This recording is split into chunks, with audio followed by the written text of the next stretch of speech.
Hola jóvenes, ahora ya estamos en la recta final para las últimas dos evaluaciones de la clase Análisis y Diseño de Sistemas 2. Lástima que el periodo es tan corto porque sería bueno ver muchas otras metodologías ya en la clase 1, es decir, Análisis y Diseño de Sistemas 1, aprender un poco sobre la estructura, ¿no?, de levantamiento de datos, lo demás, cómo se hace una planificación. Y en esta clase, que es la número 2, lo hemos visto con un enfoque más práctico, ya aplicando metodologías ágiles. Bien, ahora lo que queremos hacer es basarnos en la metodología ágil XP.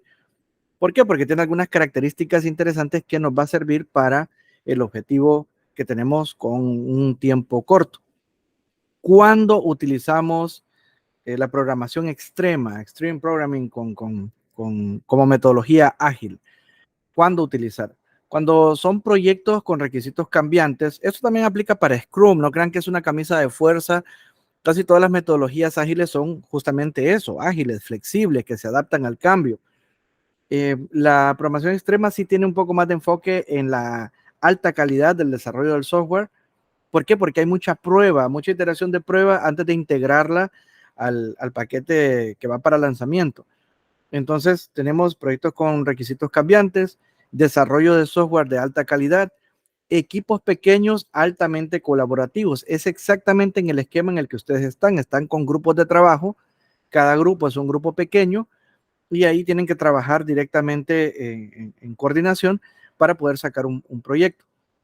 Otra característica por la que considero que la que mejor se aplica ahorita las metodologías ágiles para un proyecto ya práctico, ¿no?, donde tengan que hacer desarrollo, es el tema de proyectos con plazos ajustados. Como tienen poco tiempo y tienen equipos pequeños, esta metodología se ajusta mucho para trabajar y hacer un desarrollo de software de calidad.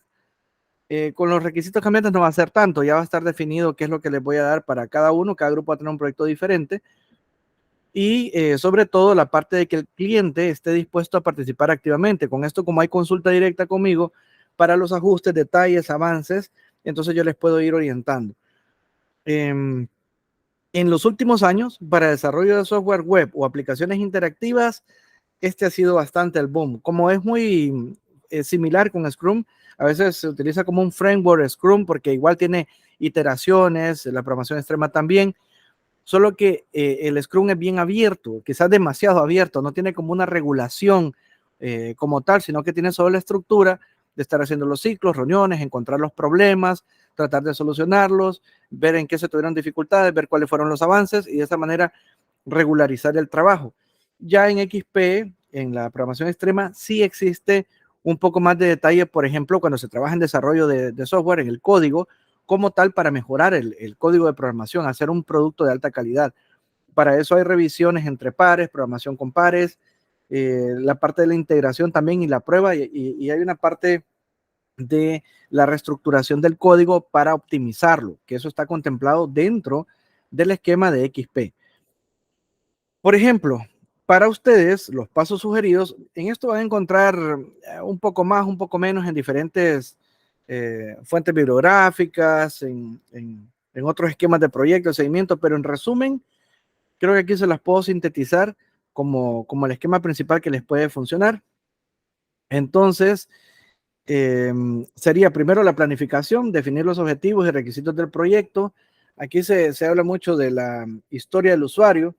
Ese backlog que se hace también acá, que lo vemos, ya es como plantear una lista de las funcionalidades principales que vamos a ocupar y es como ya la ruta a seguir. Es como quien dice, estos son los pasos que vamos a hacer para poder, perdón, para poder hacer el entregable.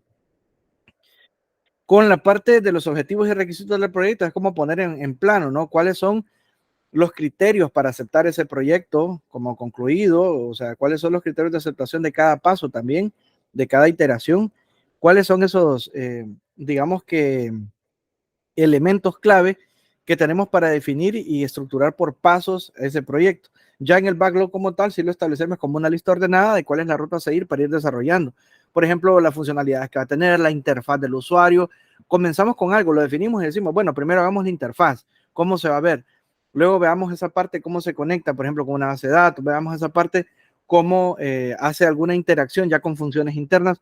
Todo eso es como estructurar la forma de trabajo en la que se va a elaborar y comenzar a desarrollarlo. Planificación de la iteración.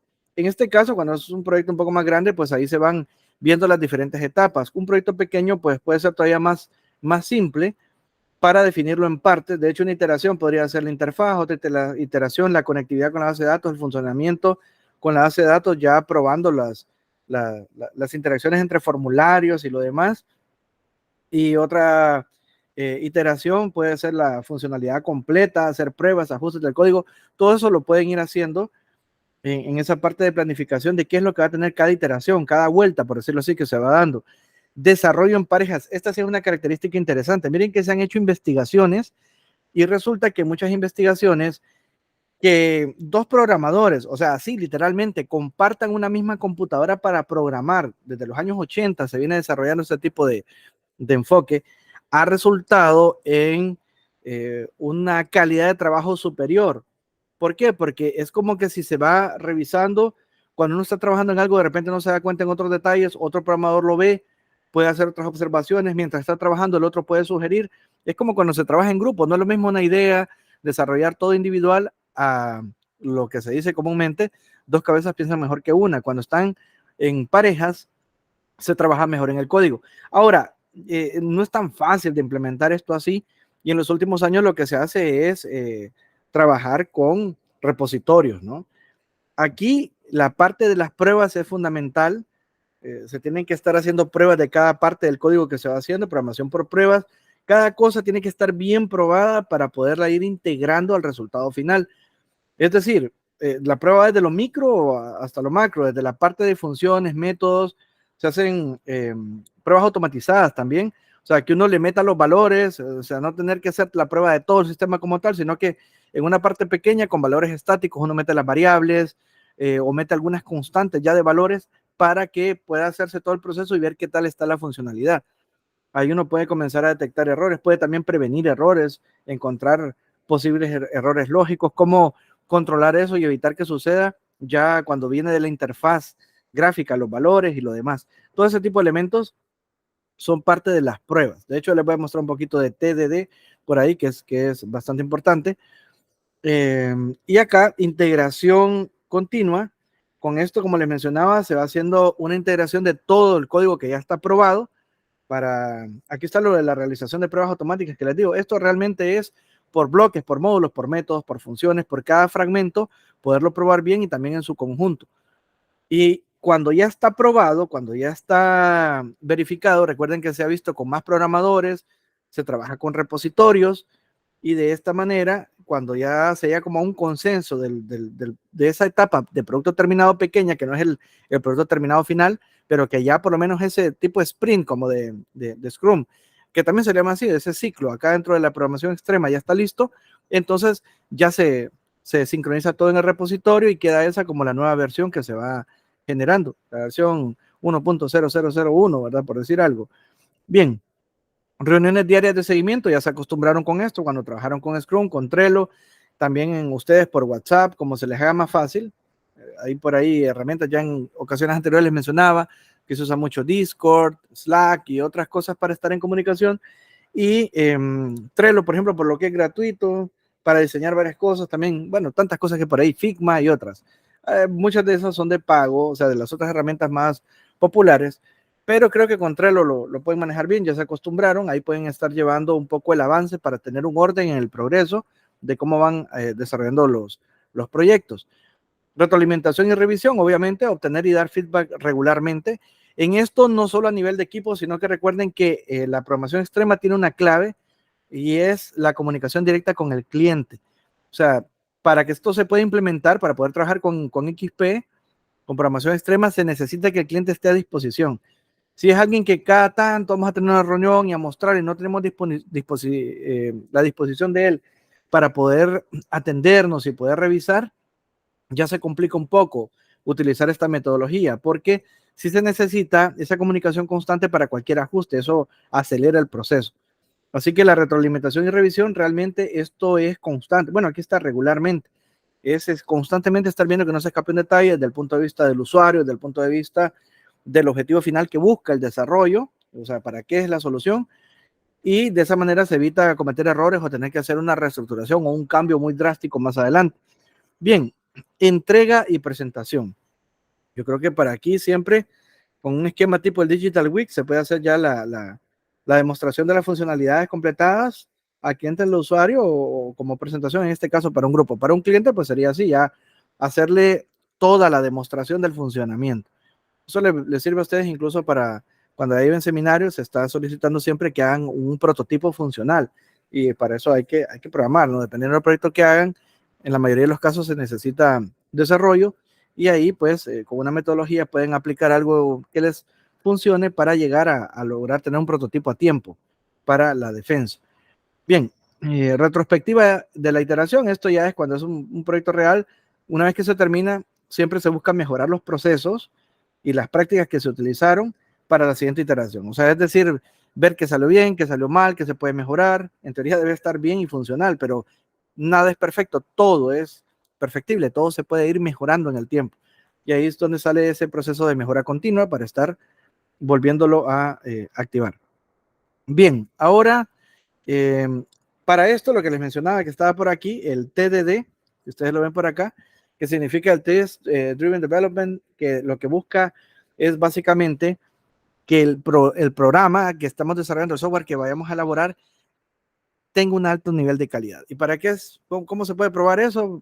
¿Para qué aplicamos esto del TDD? Pues es estar probando el código y esto del refactor que está por aquí, refactorizar la programación, se le llama también, es básicamente la optimización de la programación. O sea, uno tiene que estar otra vez como que analizando al pensar ahí qué es lo que podemos mejorar, cambiar, hacemos la prueba de la implementación de ese cambio, se prueba, ¿no?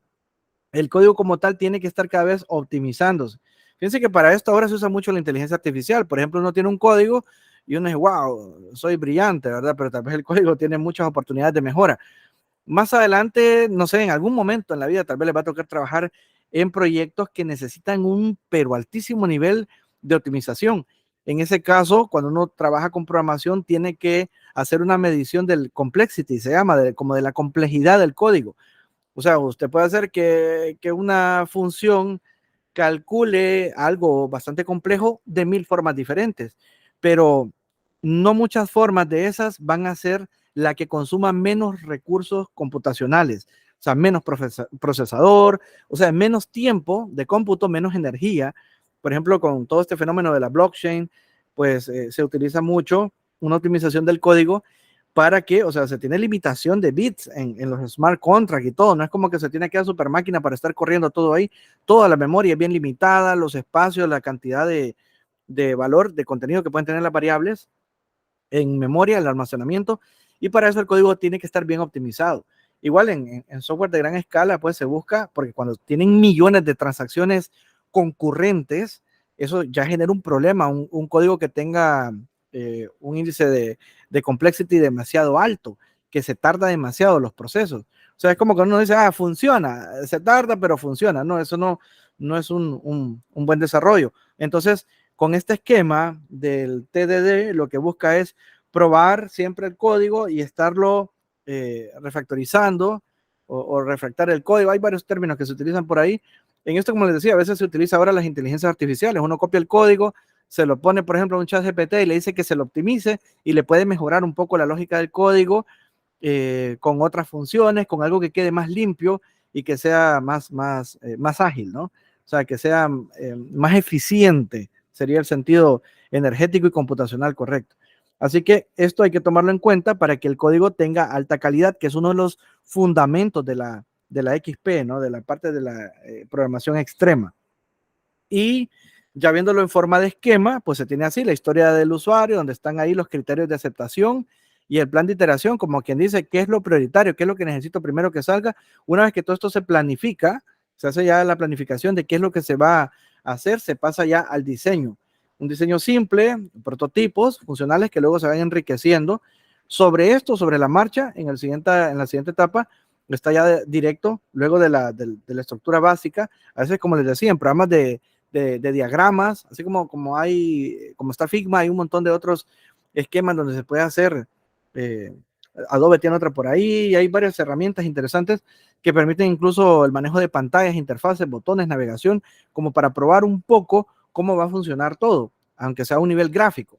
Y luego ya, pues, después de tener el diseño claro, se pasa a la programación. Y ahí hay un ciclo con el rediseño para estar haciendo ajustes, porque recuerden que estas metodologías ágiles son muy abiertas, que buscan siempre la adaptación al cambio. Por eso siempre se incluye el esquema del rediseño, que en cualquier momento puede haber una nueva opción que se tiene que agregar o puede haber un cambio o un replanteamiento de alguna situación con respecto al diseño original y tiene que ser flexible para ser incorporado a la programación.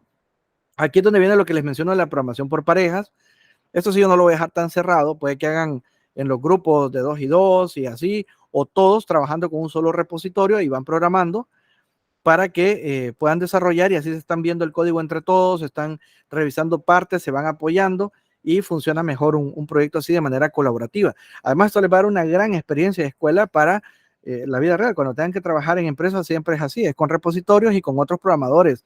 Es súper raro que se trabaje solo, a menos que sea un proyecto muy pequeño. Bien, luego de esto pasa ya a la prueba unitaria. Aquí en la prueba, recuerden que en la sección de pruebas como tal, está el elemento que les mencionaba de la prueba unitaria, que es donde si yo tengo una función, la pruebo por todos lados, que la función no tenga errores, métodos, clases, todo eso se puede probar por bloques, por segmentos de las partes del programa como tal, del software completo que estoy haciendo. Y la integración continua es una vez que funciona todo, que está bien la prueba, entonces ya en el repositorio se hace la integración, esos commits que se hacen por ahí, ¿verdad? Cuando hacemos es empujar las actualizaciones del software hacia el repositorio principal. Pueden haber varias ramas también del repositorio. Por ahí les voy a sugerir algún cursito de Git para que lo puedan usar. Por ejemplo, con GitHub es uno de los más famosos para que puedan trabajar en un solo lugar un repositorio. Y este ciclo de pruebas, pues ahí va a la parte del incremento del software, donde va creciendo ya la parte de lo que va a irse completando y hasta que finalmente ya se hace el lanzamiento, que es donde se hace la demostración con el cliente y todo lo demás. Pero cada parte de funcionalidad que se va agregando, pues es primero un incremento en ese software completo, luego de las pruebas, donde ya vemos que va agregándose el valor hasta que ya se tiene, como dice, el producto terminado, listo para lanzar. Pero esto obviamente es cíclico, ¿no? Puede ser a cierto punto llevarlo y luego escalarlo otra vez a otro punto y de esa manera estarlo avanzando. Bien, creo que esto era todo lo que tenía. Ah, sí, solo esta parte de acá para recordarles la tecnología de Git. Esa Git es una palabra que viene como de tonto, como de idiota en inglés británico, ¿no? Y parecido con el sonido de la palabra get, por ahí va el chistecito que hicieron con eso para obtener y fue ese esquema tecnológico para manejo de repositorios. Hay varios por ahí como GitLab, IT Bucket y GitHub, que es el más famoso. Entonces por ahí voy a sugerirles algún cursito para que puedan trabajar con diferentes ramas, cada uno de ustedes, con las actualizaciones y puedan trabajar otra vez, ahora con una metodología ágil un poquito más enfocada en el código, en la calidad del código, con proyectos reales. Proyectos reales. Estoy agarrando tareas que a nivel de software nunca se van a automatizar. Por ejemplo, en la universidad no hay planes para eso, pero que sería genial para algunas cosas que se puedan hacer en la carrera. Por ahí les voy a pasar los proyectos o para otras cosas, en otras ediciones de las, de las clases, algunas cosas como para un enfoque social y por ahí diferentes proyectos que van a ser interesantes. En el caso de ustedes, creo que se puede automatizar algunas tareas con un software que no va a ser gigante, va a ser algo bastante manejable para ustedes, pero obviamente tiene su nivel de reto para que lo desarrollen. Yo creo que una buena tecnología puede ser un React, un Laravel, y por ahí creo que sería bueno para que pueda funcionar en web y lo demás, pensando que se puede integrar como un servicio web. Bien, hasta ahí les quería dar esta información base. Obviamente les voy a poner algunos cursos de respaldo para que puedan profundizar y que ya se puedan organizar y comenzar a trabajar en el proyecto que a cada grupo le voy a asignar un proyecto diferente. Con el objetivo que luego se pueda hacer la presentación final de proyectos. Creo que sería la semana antes de exámenes, por ahí casi siempre cae este esquema que hemos creado del Digital Week para que se haga la muestra de todos esos proyectos finales, ¿no? También a los nuevos estudiantes de la carrera y lo demás, para que los motive a ver todo lo que pueden aprender en desarrollo y lo que pueden llegar a hacer. Y como les digo, aunque la clase en teoría tiene un componente así fuerte de texto conceptual y teórico, creo que nada en la vida prepara mejor que aplicar el conocimiento. Así que si aplicamos la metodología ágil de programación extrema en un proyecto real, les va a quedar el aprendizaje de cómo se trabaja con eso. Por lo menos no va a ser perfecto, pero les va a dar los fundamentos para que más adelante en el futuro, pues cuando trabajen con una empresa o de manera independiente, sepan también cómo gestionar sus equipos, si son proveedores para otras empresas, o se les haga más fácil adaptarse a equipos de trabajo si trabajan, por ejemplo, remoto con otra empresa en cualquier parte del mundo o a nivel local también. Listo, estamos en contacto. Cualquier duda, ya saben, estoy a la orden. Siempre tenemos el grupo de WhatsApp y por ahí también de manera individual pueden hacer cualquier consulta.